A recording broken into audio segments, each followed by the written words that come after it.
السلام عليكم ورحمة الله.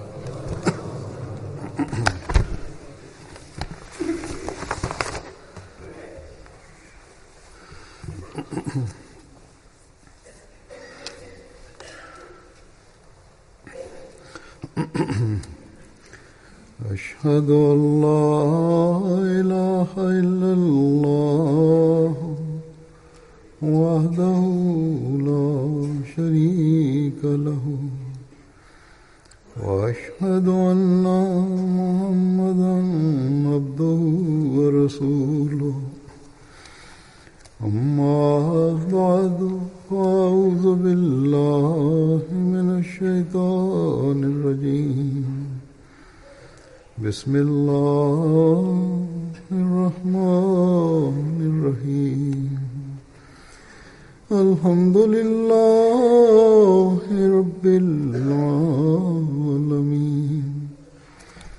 الرحمن الرحيم مالك يوم الدين إياك نعبد وإياك نستعين اهدنا الصراط المستقيم صراط الذين أنعمت عليهم غير المغضوب عليهم ولا الضالين.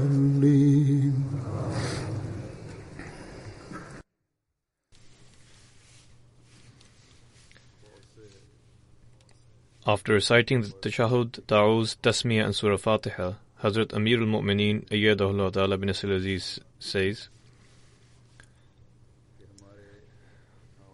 many men and women write to me and also tell me verbally when they meet me that we are expecting a child. Kindly pray in this regard. Or they ask, what should we pray in favor of the expected child?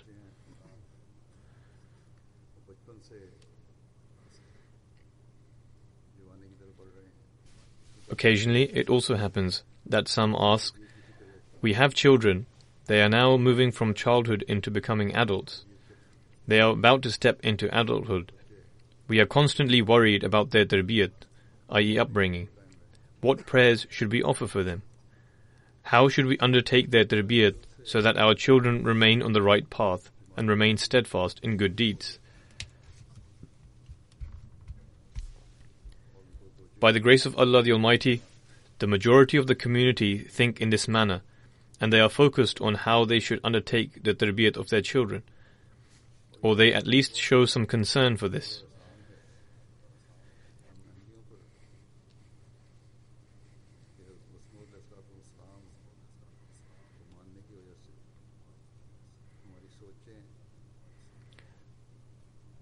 This is a great blessing and favor of Allah the Almighty upon us Ahmadis, that owing to accepting the promised Messiah alayhi salam, we think in this manner.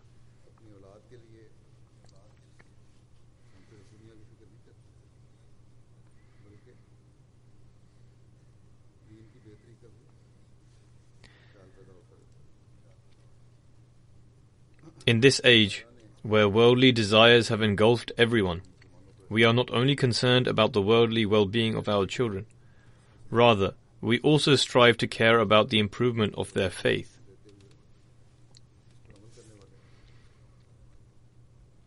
Allah the Almighty has also bestowed this favor upon us Muslims, provided that Muslims, while paying attention to this, also put this into practice, that at various places in the Holy Quran, supplications have also been taught for the various stages of tarbiyat that a child goes through from before the birth of the child.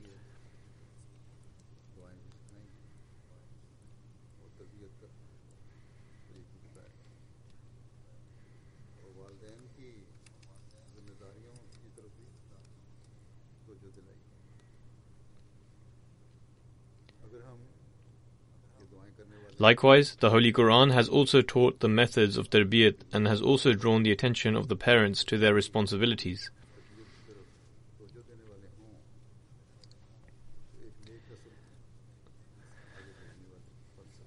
If we offer these supplications and spend our lives in this way, and pay attention to the tarbiyat of our children, then we can send forth a pious progeny. There is no doubt that the tarbiyat of children is not an easy affair, and especially in this age, where at every turn attractions created by Satan entice us in various ways every day. It therefore can be a very difficult task.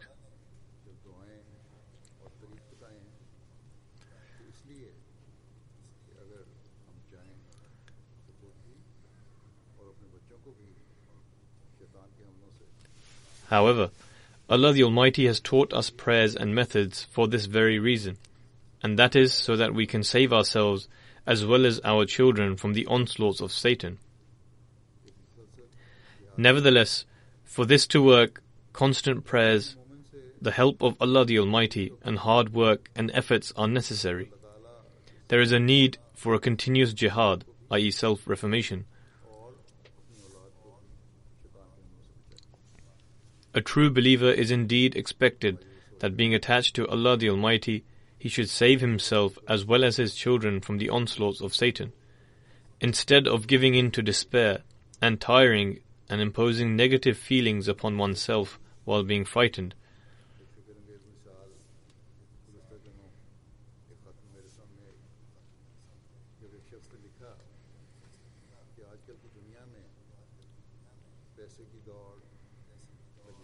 A harrowing example of negative thinking came before my eyes a few days ago in a letter which a person had written that in today's world there is a competition for wealth, immoral actions are at their peak, ever new forms of intoxicants and their subsequent use is being widely spread.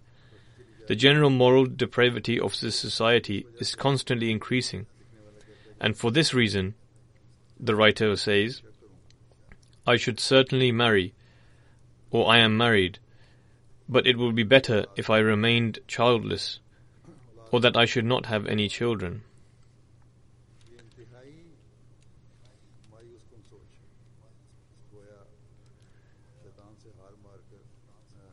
This is an extremely pessimistic thought. In other words, after accepting defeat by Satan, and after deeming him to be the source and bearer of all powers, one is taking this action as though Allah the Almighty has no power for the tarbiyat of children.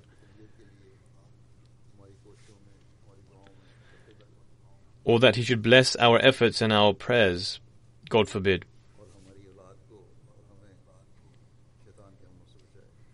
Or that He should save us and our children from the onslaughts of Satan, regardless of how much effort we exert and prayers we offer.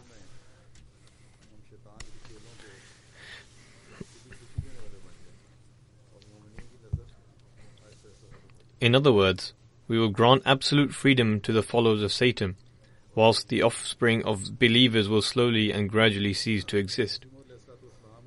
Hence, this way of thinking is extremely dangerous and disappointing. The thought of a follower of the promised Messiah ﷺ cannot be as such, nor should it be.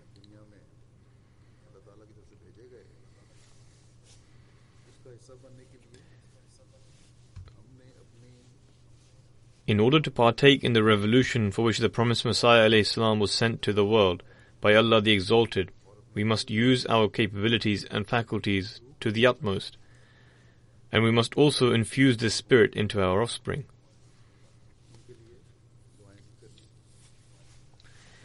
We must pray for our objectives and bring our children up in a manner so that despite all of the filth and indecencies found within the society, we will not allow Satan to be victorious.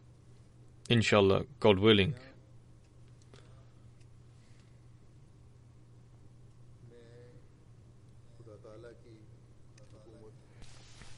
We must endeavor to establish the kingdom of God on this earth.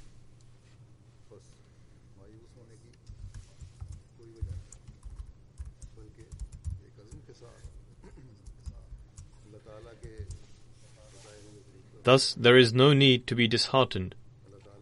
Rather, we must act in accordance with the prescribed path by Allah the Exalted with determination. As I mentioned, Allah the Almighty has taught us prayers in the Holy Quran in order to be blessed with virtuous offspring. At one place, He taught us a prayer through Hazrat Zakaria, and the prayer is as follows. Rabbi habli min ladunka dhurriyatan tayyibah innaka sami'ud du'a, which means, My Lord, grant me from thyself pure offspring. Surely thou art the hearer of prayer.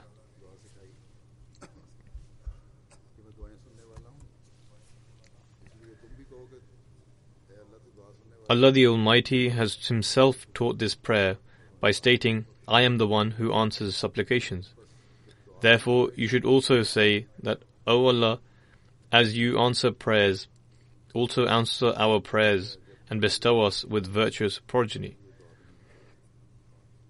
Thus, when there is a desire to have virtuous offspring, it should be accompanied with prayers. However, along with this, every parent should also adopt these virtuous thoughts and pious deeds, which are the characteristics of virtuous people and prophets.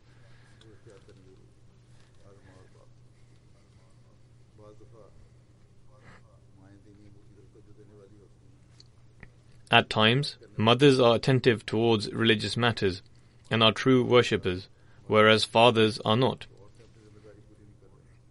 On other occasions, fathers are attentive towards religious matters, whereas mothers are not fulfilling their obligations.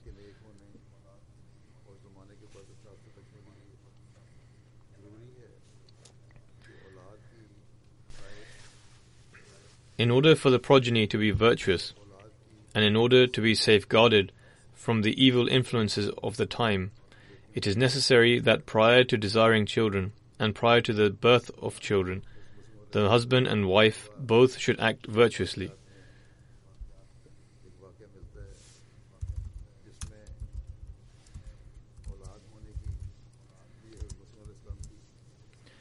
From among the incidents of the companions of the Promised Messiah ﷺ, we find one incident in which the Promised Messiah ﷺ has prayed for the progeny of a person. However, he stipulated the prayer with the concerned person developing a pure change within himself. That person was not yet an Ahmadi. He had not pledged initiation to the Promised Messiah ﷺ. Nevertheless, it was perhaps a virtue of his, due to which the Promised Messiah ﷺ prayed for him.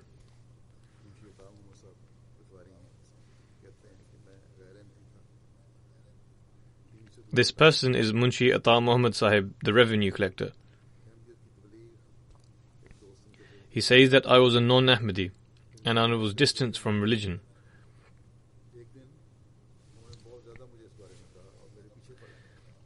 A friend of his would preach Ahmadiyyat to him. However, he says that I never paid any attention. One day, he emphatically told me about this, and did not leave me alone, saying that I should listen to his words and reflect on them. I said, that is fine. If this is what you are saying, then I will request you for a prayer. If it is answered, I will reflect on this. He, Munshi Sahib, says that the prayers of the Promised Messiah are also answered. Hence, request him to pray for me. Furthermore, the prayer is for the purpose that I have 3 wives, and none of them have borne children. I married one wife after the other in order to have children. Request him to pray that I am bestowed with a son, and that this son is born from my first wife. He says that he wrote this letter on my behalf. After some time, a reply was received from Maulvi Abdul Karim Sahib, saying that the Promised Messiah ﷺ has prayed, and said that you will be granted a son.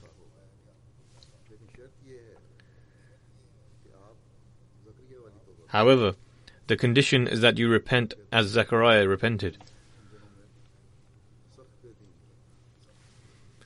Munshi Sahib says that I was very irreligious in those days. I was a drunkard and corrupt. Taking bribes was a normal habit of mine. What would I know about the repentance of Zachariah?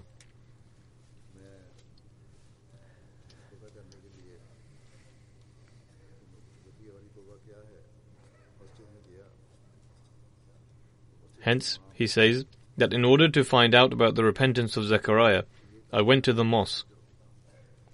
The Imam of the mosque was astonished to see me, a drunkard and a debauch, inside the mosque. Nevertheless, when I asked the question, he was unable to answer me. He then says, I then went to Maulvi Fatehddin Sahib Ahmadi in another village. I asked him, upon which he said that the repentance of Zechariah is to abstain from irreligiousness, earn lawfully, to regularly pray and fast, and to visit the mosque more frequently. He says that upon hearing this, I began to act accordingly. I refrained from alcohol, I abstained from taking bribes, and became regular in praying and fasting. He says that a period of approximately 4 or 5 months had passed, when one day my wife, i.e. the eldest wife, began to cry. When she was examined by the midwife, her statement pointed towards the fact that she may have conceived. Nevertheless, upon hearing her words, I told her that I requested Mirza Sahib for prayers. This is a sign for having a child, and there is no need to doubt it. He says that after a while the symptoms of pregnancy started to become apparent, upon which I began to tell people that I will be blessed with a son, who will be healthy as well as beautiful. Accordingly, a son was born. He says that I pledged the initiation following that, and many other people from that area also pledged initiation. Hence, if Allah the Exalted desires for a person to have a prosperous end, it also unfolds in this manner, that the desire for children and having children becomes the means of their reform and pure change.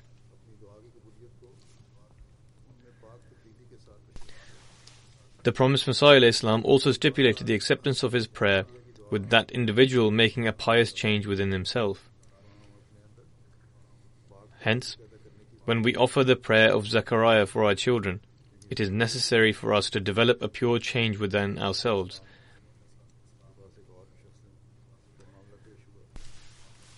On the other hand, I would like to also mention the case of another person who was mentioned to the promised Messiah ﷺ, and that he is requesting for prayers to be blessed with a son or with a child, and that he will subsequently pledge initiation. Upon this, the promised Messiah ﷺ said, the essence of which is that my claim is to be the promised Messiah. I have not claimed to have been sent to bestow people with children. His circumstances were completely different. With regards to him, as the promised Messiah ﷺ was a prophet, he saw that his condition is such that could also be a means for him to stumble further.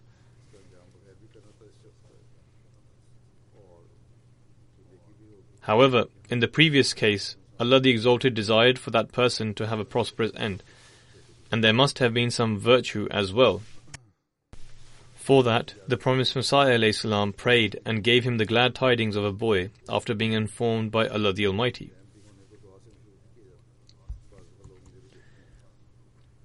This should also be remembered that not everything is stipulated with one another. Becoming an Ahmadi is not conditioned with the acceptance of a prayer. At times, people also write to me that if this occurs, we will also become Ahmadis. Becoming an Ahmadi with conditions is not the definition of accepting faith. Rather, it is forcing Allah the Exalted to accept our conditions, whereas Allah the Exalted does not provide guidance according to one's conditions. It is necessary for us to follow His guidance, not for Him to follow ours. Nevertheless, as I mentioned previously, whilst we pray for our children, we must also develop a pure change within ourselves. The prayer of Zechariah is mentioned in Surah Al-Anbiya of the Holy Quran. رَبِّ لَا تَذَرْنِي فَرْدًا وَأَنْتَ خَيْرُ الْوَارِثِينَ, which means, my Lord, leave me not childless, and Thou art the best of inheritors.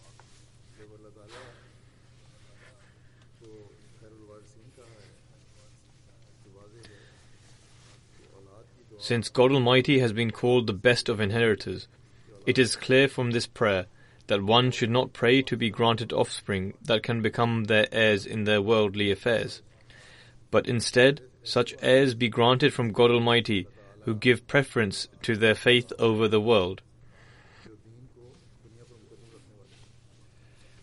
So evidently, only those people can pray for this who themselves give preference to their faith over the world.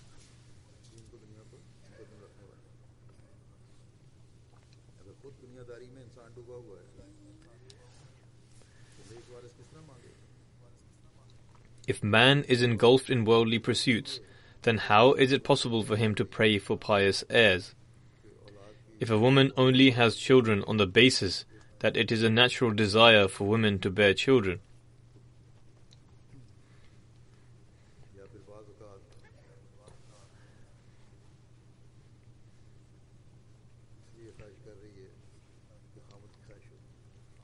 or merely because it is the desire of the husband, then many a times such children become a source of trial.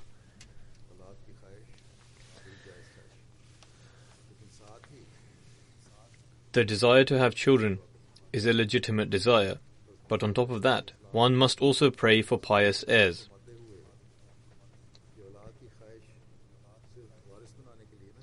Whilst expounding on the fact that we should not only wish for children to be heirs, and instead wish for such heirs who are pious, righteous and servants of the faith, the promised Messiah in one place states, "The trial surrounding children is a great trial indeed. If the children are righteous, then why should one worry?" God Almighty Himself states, وَهُوَ يَتَوَلَّى الصَّالِحِينَ,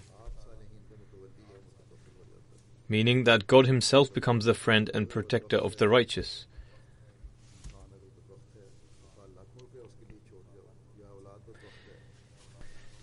Even if you leave hundreds of thousands of pounds for an individual, if they are ill-fated, they will waste it in immoral acts, return to poverty, and fall into such trials and difficulties which were destined for him.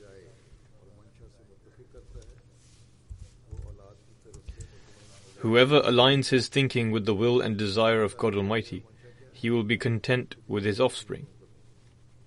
What is God's will and desire? That we give preference to our faith over the world.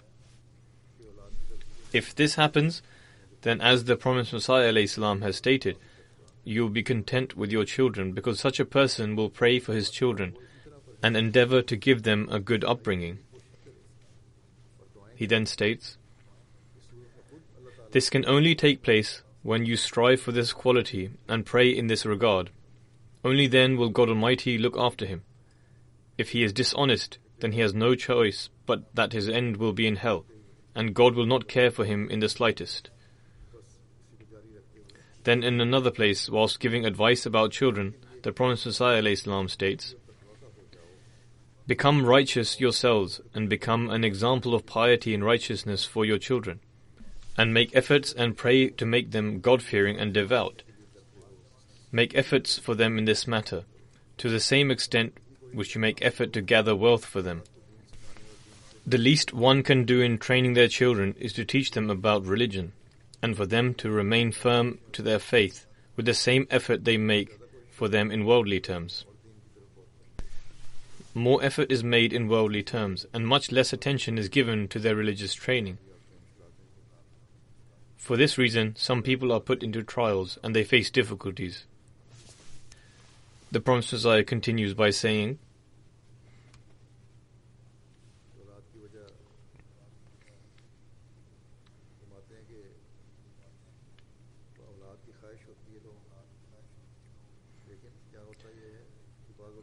"People have a desire to have offspring, but at times I have heard wealthy people saying that there should be some children to inherit all this property. It is as if their desire for children is merely for them to inherit their wealth, lest their property falls into the hands of others." The promised Messiah ﷺ further states, "They do not realize that when they die, their associates and children all become indifferent. If one desires children, then it should be in order for them to be servants of the faith." God Almighty has taught us the following prayer in the Holy Quran, وَأَصْلِحْ لِي فِي ذُرِّيَّتِي إِنِّي تُبْتُ إِلَيْكَ وَإِنِّي مِنَ الْمُسْلِمِينَ. which means, and make my seed righteous for me. I do turn to thee, and truly I am of those who submit to thee.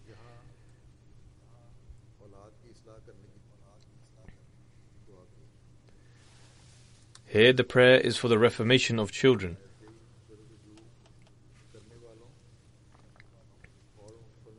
And alongside this, it has been acknowledged that the individual will become or is among those who submit to and obey the commandments of God.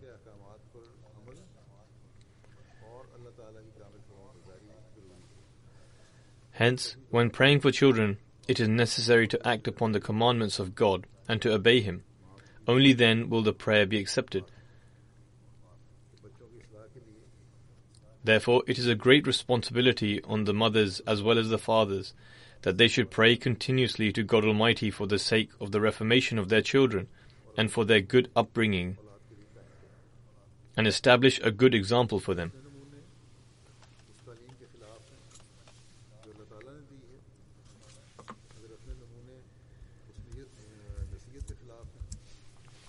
If their own examples are contrary to this teaching given by God Almighty, or if they are in contradiction of the admonition which mothers and fathers give to their children, then there will remain no good intention in such a prayer. And when such action is not taking place, then the complaint that we have prayed a lot for our offspring, yet still they have gone astray and put us into trouble, is then baseless.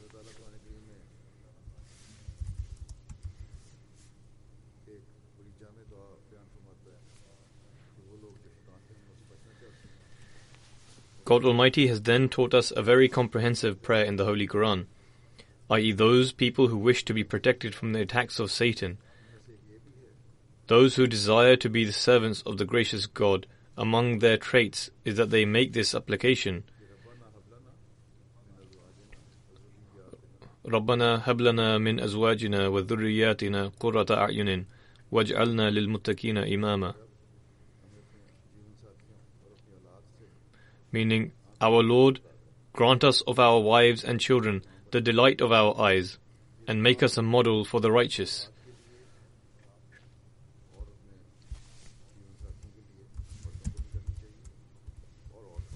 This prayer is for offspring and for our life partners.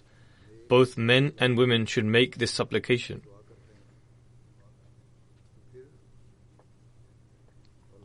When a wife and a husband desiring righteous offspring pray, then even after the birth of their children, their work does not end, but instead the mother and father, husband and wife, are guardians and leaders in their own spheres.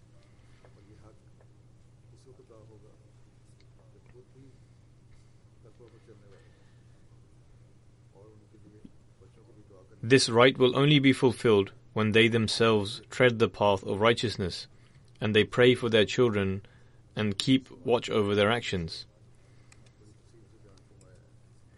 The promised Messiah ﷺ has written about this verse in great detail. He stated in one place that there is another reason for marriage which has been referred to in Surah Al-Furqan of the Holy Quran. And that is, وَالَّذِينَ يَقُولُونَ رَبَّنَا هَبْ لَنَا مِنْ أَزْوَاجِنَا وَذُرِّيَّاتِنَا قُرَّةَ أَعْيُنٍ وَاجْعَلْنَا لِلْمُتَّقِينَ إِمَامًا. Meaning, the believers are those who say, Our Lord, grant us of our wives and children the delight of our eyes, and make our wives and children righteous, and make us a model for them. Hence, here again the promised Messiah ﷺ has guided mothers and fathers to show a good practical example alongside this prayer, that we become a model for them. The meaning of becoming a model is that we display a practical example.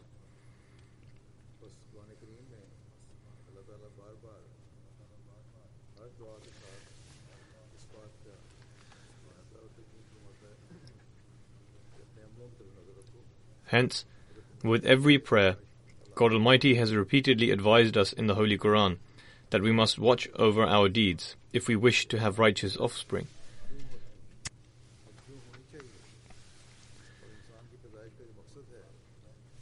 The Prophet ﷺ then mentions regarding the desire to have a progeny and why we should have this desire. Also, the purpose of man's creation should be kept in mind while desiring to have a progeny or at the time of their birth. Moreover, one should also assess their practices and conducts and be concerned about their own moral reformation, so that one's offspring is also virtuous and pious. It should not be the case that one should only produce children simply for the reason that they become heirs to their wealth and fortunes. Thus, in what order should one offer this prayer and manner in which the prayer should be offered? The Promised Messiah ﷺ has explained this in detail. The Promised Messiah ﷺ states, one should ponder as to why one desires to have children. This should not be limited to merely a natural inclination, just as one feels thirst or hunger. In fact, when this desire to have a progeny exceeds a certain measure, then one should also pay heed towards their moral reformation. Allah the Almighty has created man so that they may worship Him, just as Allah the Almighty states, وَمَا خَلَقْتُ الْجِنَّ وَالْإِنسِ إِلَّا لِيَعْبُدُونَ, that I have not created the jinn and the men, but that they may worship me. However, if one does not become a mu'min, i.e. a believer, and does not devote himself to the servitude of God, and does not fulfill the true objective of his creation, and does not fulfill the due rights of worship, and instead spends his life immersed in immorality, falsehood, and in sin, then such a person's desire to have a progeny will only result in him leaving behind a successor who will commit sins. What stone has he left unturned for which he desires a progeny to continue his deeds? The Promised Messiah ﷺ further states, thus, until one does not desire for a progeny which is religious, full of piety, and serves faith while displaying complete obedience to Allah the Almighty, such a desire is completely futile. In fact, it is a form of sin. Instead of describing them as baqiyat as-salihat, i.e. enduring good works, it will be deemed more appropriate to describe them as baqiyat as-sayyi'at, i.e. enduring works of evil. It will not be a virtuous and pious progeny that one leaves behind. In fact, such a person will leave behind a progeny that commits sin. The Prophet Messiah ﷺ further states, if a person states that he longs for a virtuous and pious progeny, which will serve the faith, which indeed is a great desire to have. However, this will merely be a claim unless he makes an effort to improve his own condition. One desires for a virtuous progeny, and yet their own condition is completely contrary to that. Many people come to me and request prayers for a virtuous progeny. Regarding their own prayers, their response is that we try to observe all the prayers. Those who do not even observe the obligatory prayers, what can be said of their own level of piety? The Promised Messiah ﷺ states, if one lives a life of disobedience and falsehood, and yet claims to desire for a virtuous and pious offspring, then he stands a complete liar in his claim.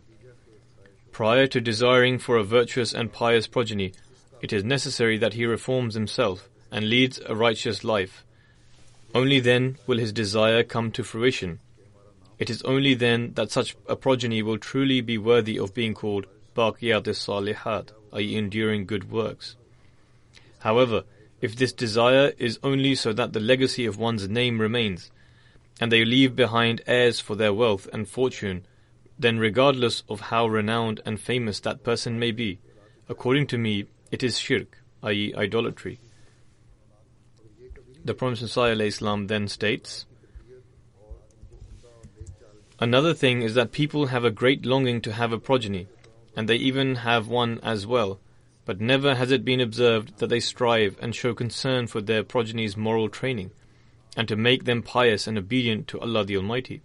They do not pray for them, and nor do they take into account the stages of their training and development.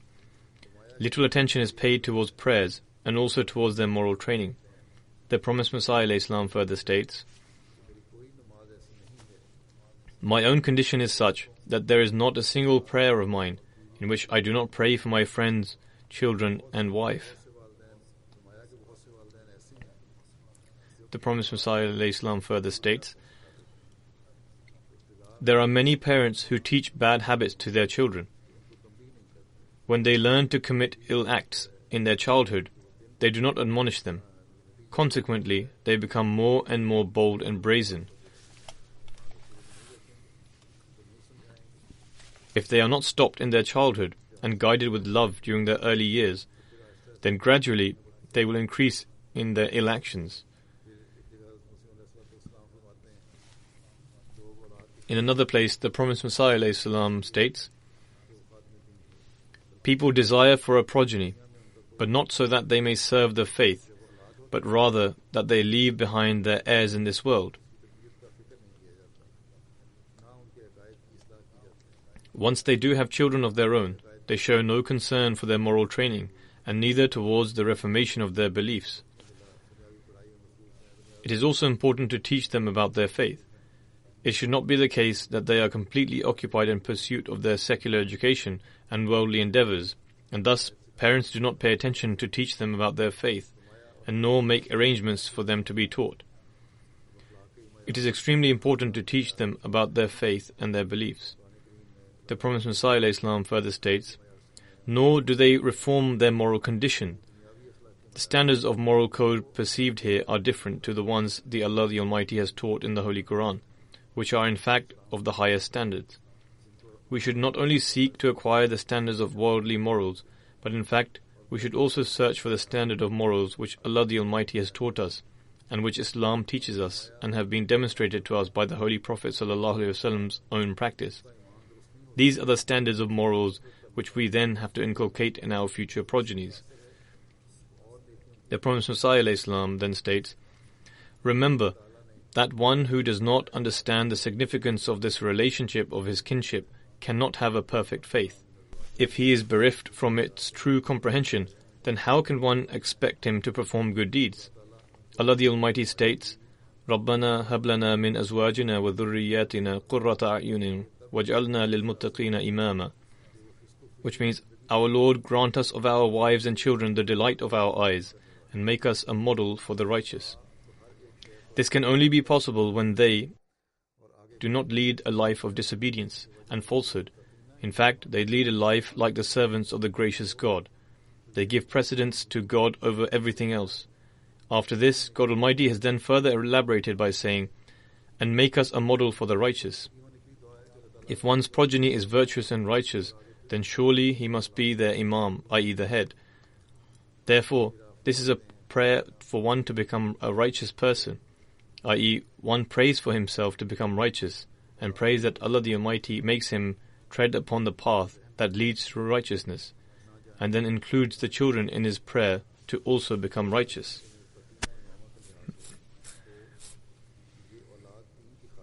The Prophet ﷺ then states, "One should not only look after the upbringing of their children out of mercy or for the purpose of leaving behind an heir. Rather, one should always be mindful of the clause of the Holy Quran and make us a model for the righteous, i.e. children should serve their faith." The Prophet ﷺ further adds, "However, how many people can say that they pray for their children to become champions of their faith? Only but a few would be able to concur.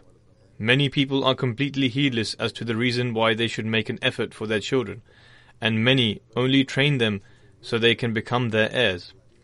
Their only desire is for them to assist them or for them to prevent others from acquiring their wealth. Nevertheless, always remember that in such an instant their religion will be destroyed. Therefore, with respect to children, one should always desire for their children to serve their faith. The parents of Waqfin know the scheme to devote children for the services of faith prior to birth. Children should ensure that they guide their children towards their faith." The promised Messiah ﷺ then further states, "I am a witness to the fact that people strive only in worldly pursuits. Their drive is the love of the world rather than the love of God. If one wishes to be bestowed children, they should supplicate with the intention mentioned in the clause of the Quran, and make us a model for the righteous, and with the hope that the child being granted should become a means for elevating the name of Islam. When one has such a pious intention, then God Almighty has the power to grant offspring in the manner He granted Zachariah. However, I have seen that this insight of people does not extend beyond the fact that they think our children should become heirs to our land and possessions, lest another seizes it. However, such an unfortunate one fails to comprehend the fact that when one dies, their friend, enemy or stranger becomes the one and the same. The Prophet ﷺ continues by saying, I have seen many people who have said, pray for them to be granted offspring that can become heirs to their wealth, lest an outsider seizes it, i.e. they wish to be granted offspring, even if they become rogues, as if to say, this is the wisdom of the teachings of Islam that are left, heaven forbid. Amongst the Muslim community, this has become commonplace, and for this reason, special effort is made in order to obtain a male offspring. The men in turn give no share of the inheritance to their sisters. The parents leave no share of their wealth for their daughters and instead leave everything to their sons, which is contrary to the teachings of Islam. The men in return squander the wealth.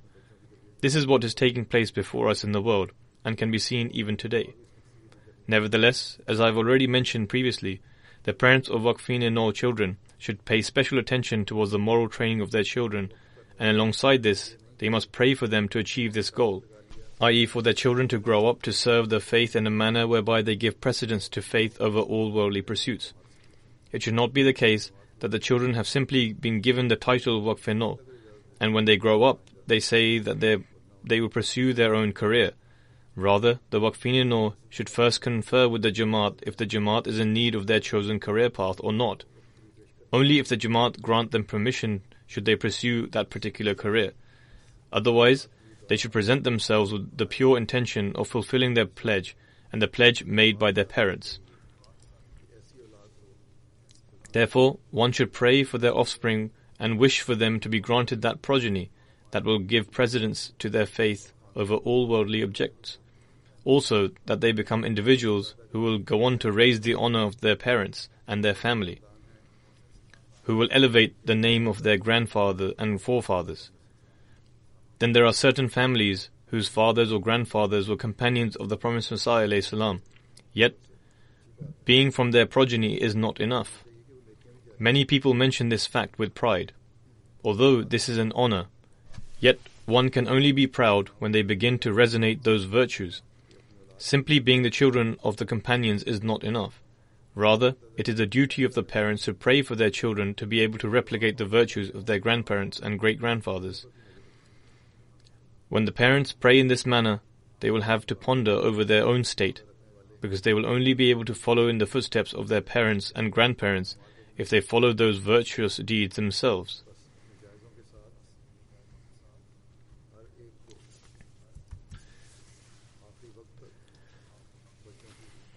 Thus, alongside analyzing oneself, until their very limit, everyone should pray for their children to become righteous and develop a pure nature. The Promised Messiah ﷺ states, the succor of God descends only upon those people who excel in virtuous deeds and do not remain at one station. These are the people who have a prosperous end. In order to one to receive a prosperous end, the Prophet ﷺ stated, one should pray constantly for oneself as well as their wife and children. Then whilst advising us, the Prophet ﷺ stated, perform those deeds which set the best and perfect example for your children. This is the responsibility of parents. The Prophet ﷺ further elaborates by saying, that is why it is necessary to first reform oneself. If you become a righteous and temperate individual, and also strive to please God, then Allah the Almighty will always show benevolence with you and with your offspring. In the Holy Quran, the incident of Khidr and Prophet Moses ﷺ recorded, where it is mentioned that together they constructed a wall belonging to a few orphaned children. Referring to this, God Almighty states, وَكَانَ أَبُوهُمَا صَالِحًا, that their father was a righteous man. The condition of the children themselves was not mentioned. Rather, the parents were mentioned. The Prophet ﷺ elaborates by saying, therefore, always strive to achieve this purpose. Always desire for your progeny to become pious. In return, God Almighty will grant you the means and provisions for progress.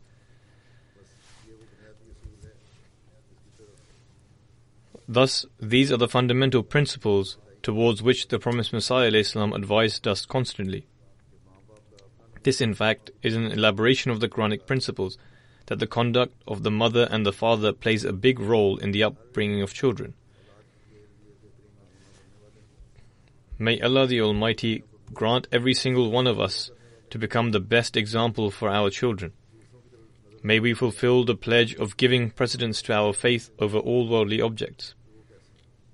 Instead of looking towards others to see what their condition is, as is the habit of some people, we should focus on ourselves. Only then will we be able to leave a pious progeny for the future that will tread the path of righteousness. May we constantly pray for our children so that God Almighty makes them the delight of our eyes and enable this system to continue.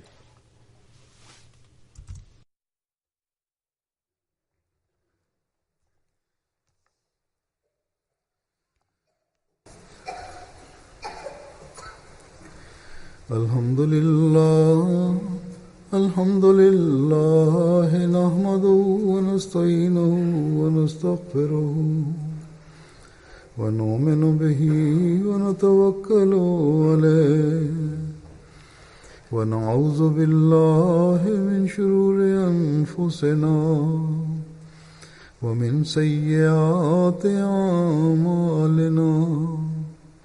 من يهده الله فلا مضل له ومن يضلل فلا هادي له ونشهد أن لا إله إلا الله ونشهد أن محمدا عبده ورسوله عباد الله رحمكم الله إن الله يأمر بالعدل والإحسان وإيتاء ذي القربى وينهى عن الفحشاء والمنكر والبغي يعظكم لعلكم تذكرون اذكروا الله يذكركم وادعوه يستجب لكم